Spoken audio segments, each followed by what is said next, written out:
Hello दोस्तों, स्वागत है आपका कॉमिक्स टाइम्स में। और आज हम शुरू कर रहे हैं कुक ब्रांड की एक और धमाकेदार कॉमिक्स जिसका नाम है कुक ब्रांड और मर्डर प्लान। ये इसका पहला पेज आप देख सकते हैं। और जिन्होंने हमारे चैनल अभी तक सब्सक्राइब नहीं किए हैं, कृपया हमारे चैनल को सब्सक्राइब करें ताकि हमें आपके लिए और भी अच्छी अच्छी कॉमिक्स हैं इसी तरह अपलोड करते रहें। चलिए शुरू करते हैं। एक बार मिस्टर एक्स नाम के एक रहस्यमय व्यक्ति ने कुक ब्रांड को एक केस के सिलसिले में अपने अड्डे पर बुलाया। मुझे एक व्यक्ति ब्लैकमेल कर रहा है। उसके पास मेरे कुछ आपत्तिजनक फोटोग्राफ हैं। वह होटल मेघदूत के कमरा नंबर 55 में ठहरा हुआ है। मैं चाहता हूं कि तुम उसे किसी तरह सौदा करके वह फोटोग्राफ वापस मुझे ला दो।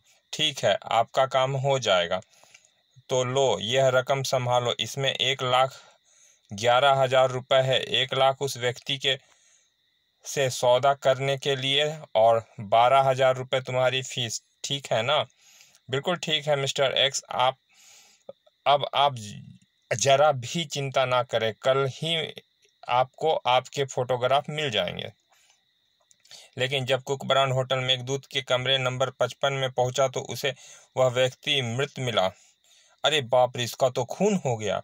कुक ब्रांड पुलिस के आने से पहले वहां से भाग निकला। पुलिस को उस कमरे में 2 गिलास बरामद हुआ और फिंगरप्रिंट की रिपोर्ट के मुताबिक मृतक के सीने में धंसा चाकू और एक गिलास पर पाया जाने वाले उंगलियों के निशान एक ही व्यक्ति के थे।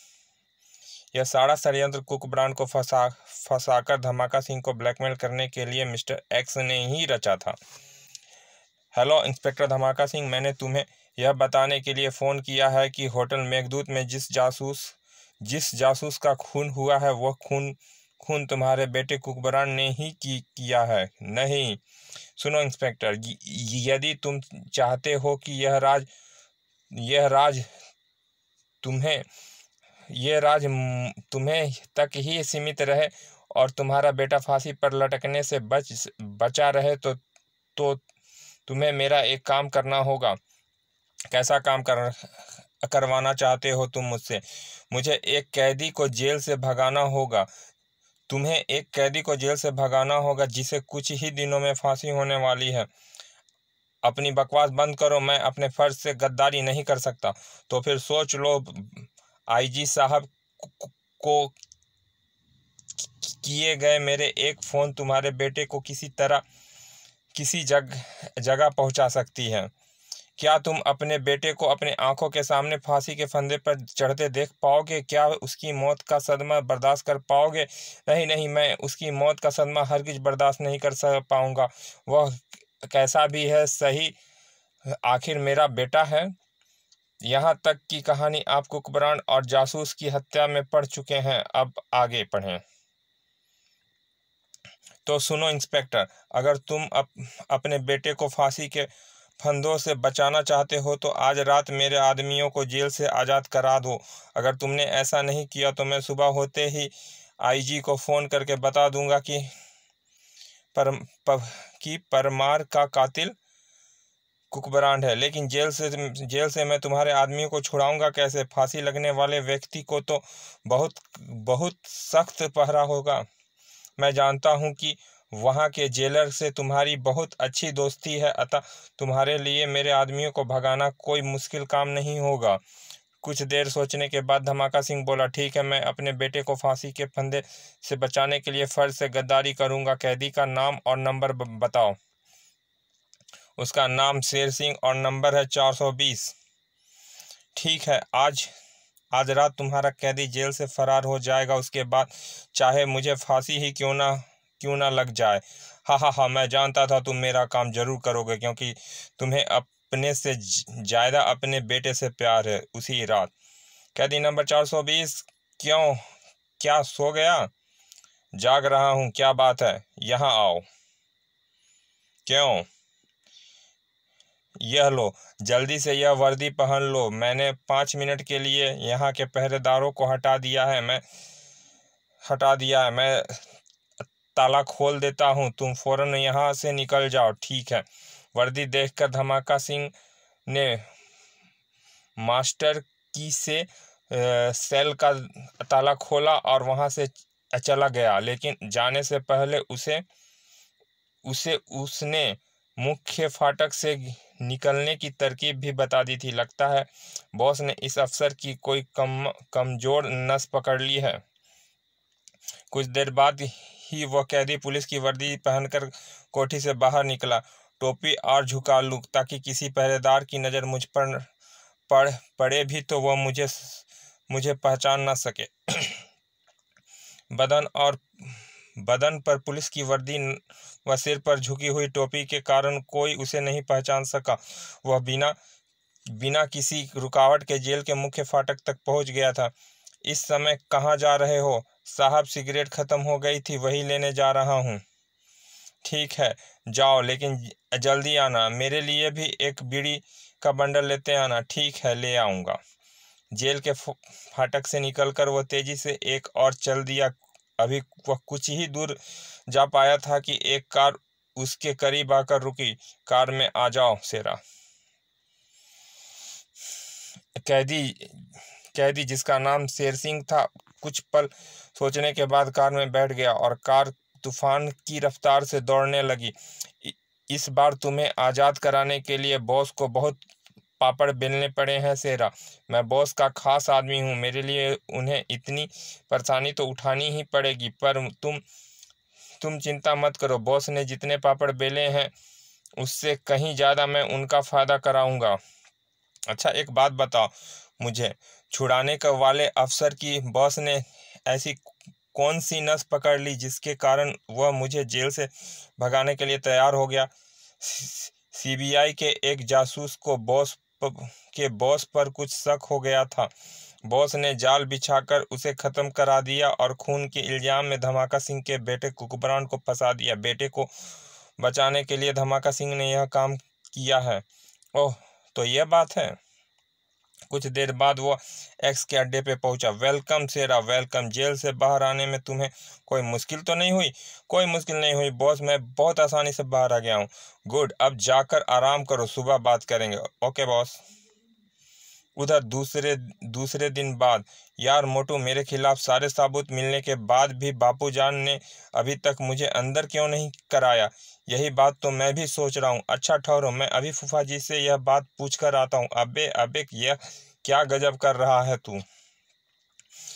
उसी समय पुलिस की एक जीप उसके घर के सामने आकर रुकी। लो, आ गया बाराती दूल्हे को लेने। फूफा जी ने घर बैठे ही तुम्हें 9 लाख की हवेली भेजने का इंतजाम कर दिया है। बुरे फंसे, अब तो भाग भी नहीं सकते। शीघ्र ही आइए एसपी अंकल आइए। मैं जानता था आप मुझे गिरफ्तार करने आ रहे हैं।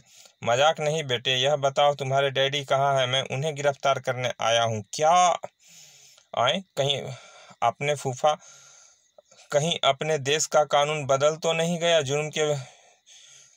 जुर्म बेटा करे और सजा बाप को मिले। आप डैडी को गिरफ्तार करने आए हैं, पर क्यों? क्या जुर्म किया है उन्होंने? हाँ बताइए, क्या किया है उन्होंने? यह पूछो बेटे, क्या नहीं किया तुम्हारे डैडी ने? अपने फर्ज से गद्दारी की है, कानून के साथ विश्वासघात किया है। एक खतरनाक आतंकवादी शेर सिंह को, जिसे 1 हफ्ते बाद फांसी दी जाने वाली थी, उसे जेल से भगा दिया। नहीं, ऐसा हरगिज नहीं हो सकता। डैडी ऐसा काम कभी नहीं कर सकते। आपको जरूर कोई गलतफहमी हुई है। यकीन ना हो तो अपने डैडी को बुलाकर खुद पूछ लो। जरूर पूछूंगा अंकल। मोटू, जरा जाकर डैडी को तो बुला ला। लेकिन इससे पहले कि मोटू जा पाता, धमाका सिंह खुद वहां आ गया। एसपी साहब ठीक कह रहे हैं अनोखे, मैंने ही शेर सिंह उर्फ शेरा को जेल से भगाया है। लेकिन क्यों? किस लिए भगाया आपने शेरा को? क्या जरूरत थी आपको ऐसा करने की? मेरे ख्याल से आतंकवादियों ने फूफा जी को जान से मारने की धमकी दी होगी, इसीलिए उन्हें पकड़कर आतंकवादियों के साथी शेरा को भगा दिया है डरकर। यू आर ग्रेट मोटू, जरूर ऐसा ही कुछ हुआ होगा। नालायक, खामोश नालायक। सर, मैं अनोखे और मोटू से अकेले में कुछ बातें करना चाहता हूँ। उसके बाद आप मुझे गिरफ्तार कर लीजिएगा। ठीक है, कर लो बात, हम सब बाहर खड़े होते हैं। एसपी यादव व इंस्पेक्टर पटाका सिंह सिपाहियों के साथ वहां से हट गए। कमबख्त नालायकों, मैंने शेरा को आतंकवादियों की धमकी से डरकर या किसी लालच के कारण नहीं भगाया। फिर क्या वजह थी उसे भगाने की? मैंने उसे तुम्हारी जान बचाने के लिए भगाया है। यानी कि आपको बॉन्ड भैया के कारण अपने फर्ज से गद्दारी करनी पड़ी। हाँ, तब तो मुझे एक गिलास पानी में डूबकर आत्महत्या कर लेनी चाहिए। बक बक बंद करो और ध्यान से सुनो मेरी बातें। मुझे यकीन नहीं होता कि तुमने उस जासूस का खून किया होगा। फिर भी सारे सबूत तेरे खिलाफ थे, इसीलिए मुझे मिस्टर एक्स की बात मानकर खतरनाक आतंकवादी शेरा को जेल से भगाना पड़ा। सच सच बताना, तुझे मेरी कसम, क्या तूने जासूस का खून किया था? आपकी कसम डैडी, मैंने खून नहीं किया।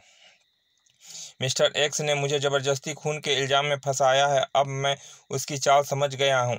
उसने अपने साथी शेरा को आज़ाद कराने के लिए मुझे फंसाया ताकि मेरी आईडी लेकर वह आपको ब्लैकमेल कर सके। अब मुझे कोई अफसोस नहीं है, क्योंकि मैंने अपने बेगुनाह बेटे को फांसी के फंदे से बचाने के लिए अपने फर्ज से गद्दारी की है। हाँ, अगर वह तू खूनी होता तो तुझे बचाकर मुझे जिंदगी भर अफसोस होता। डैडी, आपने मेरी जान बचाने के लिए अपने फर्ज से गद्दारी की। अब आप देखिए कि आपका यह नालायक बेटा आपके लिए क्या करता है। जरा मुझे भी तो बताओ, क्या करोगे तुम मेरे लिए? मैं ऐसा पासा फेंकूंगा डैडी कि लोग आपके फर्ज से गद्दारी करने वाली बात को भूल जाएंगे और आपके इस काम को बड़ी इज्जत की नज़रों से देखेंगे। कुकबरान की बात सुनकर धमाका सिंह फीकी मुस्कान के साथ एसपी साहब की ओर बढ़ गया। चलिए सर। पुलिस दल धमाका सिंह को लेकर वहां से चला गया। पुलिस बल के जाने के बाद बॉन्ड भैया फूफा जी के सामने तुमने कुछ ज़्यादा ही हाँक दी है। कैसे छुड़ाओगे उन्हें और कैसे उन्हें कानून और समाज की नज़रों में पहले के समान प्रतिष्ठित करोगे? चाहे जैसे भी करना पड़े मोटू, हमें वो हर हाल में यह काम करना पड़ेगा। यह मेरी नाक का सवाल है। मैं डैडी को दिखाऊंगा कि मैं नाम का ही नहीं बल्कि काम का भी जासूस हूँ। तो फिर अब क्या इरादा है? केस की शुरुआत कहाँ से करेंगे? यही तो सोच रहा हूँ। पहले बैल के सींग पकड़ूं या पूछ? कुछ क्षणों के पश्चात चलो पहले बैल की पूछ पकड़ते। मेरा मतलब है आईजी साहब के पास चलकर बापू जान की फर्ज से की गई गद्दारी पर लिपापोती करते हैं, फिर आगे की सोचेंगे। शीघ्र ही दोनों आईजी साहब के बंगले पर पहुंच गए। आईजी साहब से जाकर कहो कि कुकबरान उनसे इसी समय मिलना चाहता है। ठीक है, तुम दोनों यहीं रुको, मैं साहब को खबर करता हूँ। कुछ देर बाद गार्ड वापस लौटा। जाओ साहब, तुम लोगों का इंतजार कर रहे हैं। चल भाई मोटू। शीघ्र ही दोनों आईजी साहब के सामने पहुंच गए थे। Good morning uncle. मॉर्निंग। कुकबरान, कहो कुकबरान, कैसे आना हुआ? क्या अपने डैडी को छोड़ देने के लिए सिफारिश लेकर आए हो? जी नहीं डैडी, जी नहीं, डैडी को फिलहाल अंदर ही रहने दीजिए, क्योंकि यह बात हमारे प्लान में शामिल है। कैसा प्लान? कौन से प्लान की बात कर रहे हो तुम? क्या मतलब? यह डैडी ने आपको कुछ बताया नहीं? नहीं, धमाका सिंह ने मुझे कुछ नहीं बताया। आखिर बात क्या है? ओह, शायद डैडी को आपसे कुछ बताने का मौका ही नहीं मिल पाया। बात क्या है? तुम्हें कुछ बताओ। दरअसल यह है आईजी साहब की देश में बढ़ते हुए आतंकवादियों को खतरे को देखते हुए मैंने और डैडी ने मिलकर उन्हें गिरफ्तार कराने का एक प्लान बनाया और उस पर काम शुरू कर दिया। लेकिन आतंकवादियों के सरगना मिस्टर एक्स को यह बात मालूम हो गई और उसने अपने पीछे पहले से ही लगे सीबीआई के जासूस अशोक परमार को खून करवा दिया और सारे सबूत मेरे खिलाफ सेट कर दिए। क्या कह रहे हो तुम? मैं बिल्कुल सच कह रहा हूँ। यकीन नहीं हो तो आप घटनास्थल से लिए गए फिंगरप्रिंट से मेरे फिंगरप्रिंट मिलाकर देख लीजिए। चाकू पर, गिलास पर व कमरे में हर जगह मेरे फिंगरप्रिंट आपको मिलेंगे। इतने सारे सबूत तुम्हारे खिलाफ है, फिर भी तुम यह कह रहे हो कि हत्या तुमने नहीं की है। जी हाँ, हत्या मैंने नहीं की है। यह जरूरी है कि मैं उस कमरे में गया था। यह जरूर है कि मैं उस कमरे में गया था। क्यों गए थे तुम वहाँ? क्या काम था तुम्हें अशोक परामर्श से? तब कुकबरान ने शुरू से लेकर आखिरी तक पूरी घटना उन्हें सुना दी। सब कुछ जानकर, ओह, तो सचमुच अशोक परामर की हत्या मिस्टर एक्स या उसके किसी आदमी ने की है?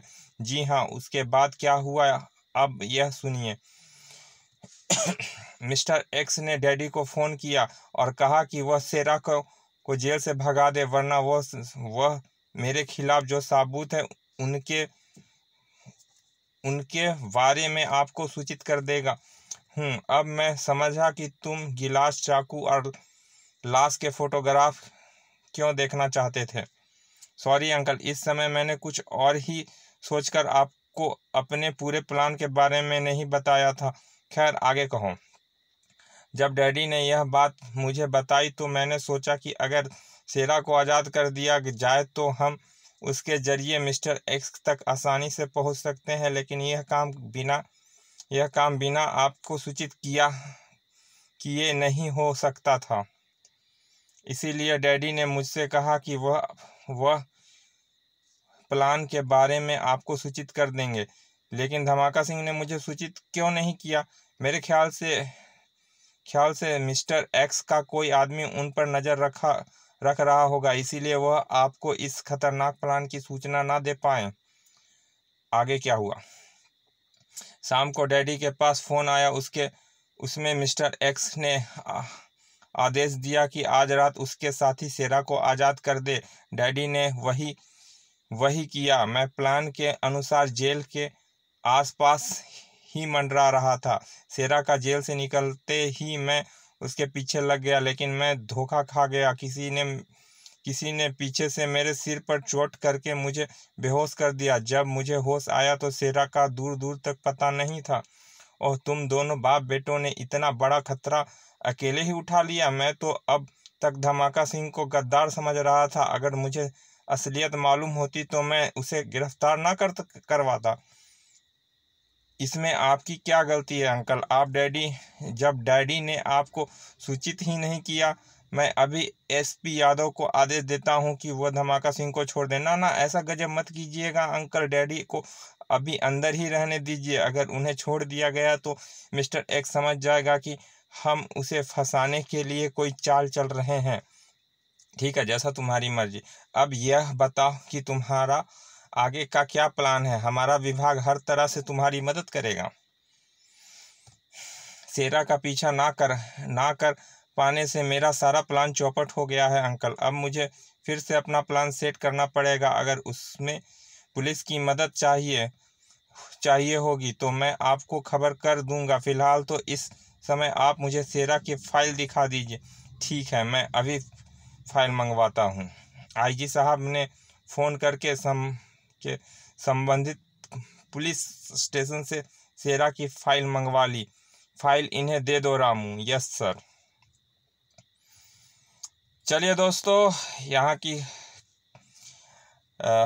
इस कहानी का भाग यहाँ समाप्त करते हैं। मिलते हैं दूसरे भाग में, लेकिन उससे पहले आप हमारे चैनल को सब्सक्राइब कर दें, क्योंकि बहुत मेहनत होती है कॉमिक्स अपलोड करने में। तो उसके लिए तो कम से कम आप सब्सक्राइब तो कर ही सकते हैं और लाइक भी कर दीजिए। हमारी मेहनत को सराहिए ताकि हम आपके लिए और भी अच्छी अच्छी कॉमिक्स अपलोड करते रहें। चलिए मिलते हैं दूसरे भाग में, यहाँ पे समाप्त करते हैं, मतलब रोकते हैं। चलिए धन्यवाद।